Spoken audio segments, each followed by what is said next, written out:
What's going on, everybody? Mortem here, this time bringing you some 2024 impressions of Fable 1 as I move to review the title, as I'm looking to go back through all of the original 3 games with the reboot looming on the horizon. I have been reminded that I honestly haven't played these games in quite some time, and while I have played all of the original trilogy, it's been a while. Now, somewhat surprisingly, the original title, which I believe released in 2004 at first, is actually the easiest to get your hands on these days because it has a Steam release via the Fable Anniversary Edition, which comes with the Lost Chapters DLC, and even just beyond that stuff, the Anniversary Edition comes with other features like adding a difficulty mode, as the base game is pretty easy. But a tad more specifically, I would be curious to know for myself, and obviously why I'm making a video like this and a review to follow, how well Fable 1 is holding up these days, because I was pretty partial to it all the way back in middle school. I remember reading the manual many times over, and I have very fond memories of this one, whereas the 2 sequels, not so much. I remember not being a very big fan of either of those, though we'll keep this video about the first entry. Now, Fable here was a pretty ambitious game. In fact, it has a ton of systems that allow you to interact with the world in fun ways.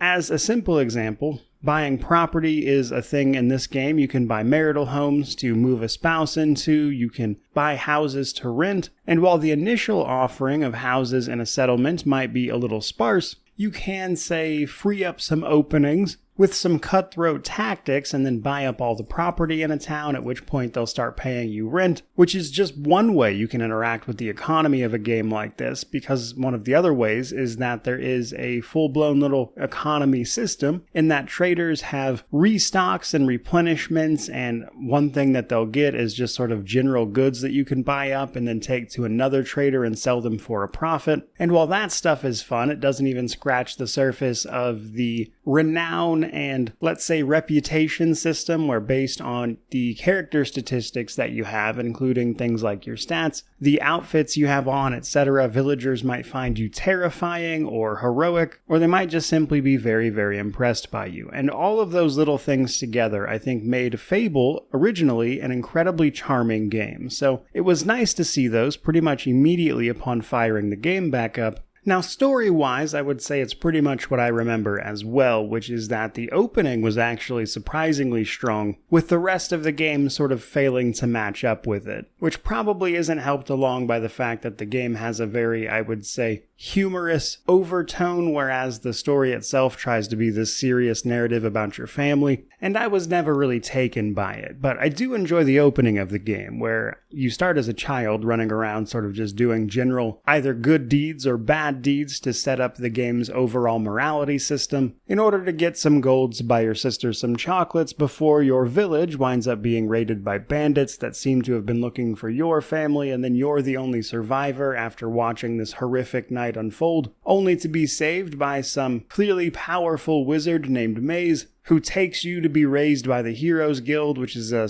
seemingly ambivalent entity that simply takes on mercenary work under the guise of heroics. And while I enjoy the concept of the Heroes Guild, just as a sort of established mercenary operation in what is ultimately a pretty medieval level of civilization here, the rest of the game doesn't take itself quite as seriously. Now, another thing that came flooding back to my memory was the progression systems. They're ultimately pretty simple. The game has a combo system in combat where you'll build up a multiplier and then enemies drop experience that you'll then siphon in, ideally when your multiplier is at its highest, so you'll get as much XP as possible. And then you'll go back to the guild, spend all of that XP on some of the hero disciplines to make yourself better at various things, which can then go on to unlock things like the stealth system, allowing you to break in and steal from shops and the like, or simply increase your magical ability or melee, etc. And it starts off well enough, but it gets a little broken, I would say, like mid to late game,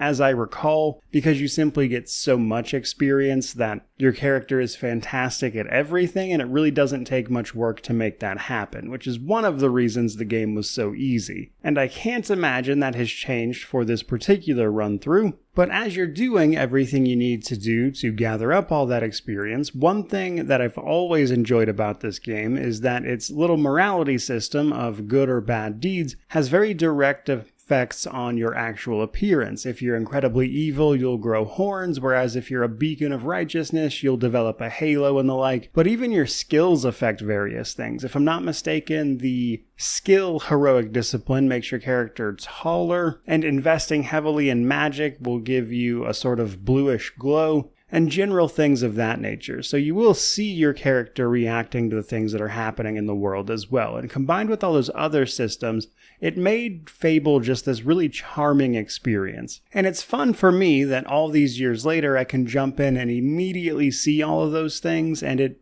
reminds me why I enjoyed this one so much. Now, that said, my memory of the two sequels is hazier. I know I played them, and I know I didn't enjoy them, and I could give you like basic details about them. So it'll be especially curious to me to jump into those ones after being immediately reminded of why I liked the first one so much. But with that exact thing in mind, a couple of things before we wrap this up and save the rest for the actual review. One, on the technical side of things, the Anniversary Edition at the very least seems to still be performing very, very well. Haven't had any trouble at all getting this to run on modern hardware. The only issue I ran into is a content creator specific problem in that some of these old games don't like being recorded, and I had to run through the intro like 3 times to get the video you're seeing now.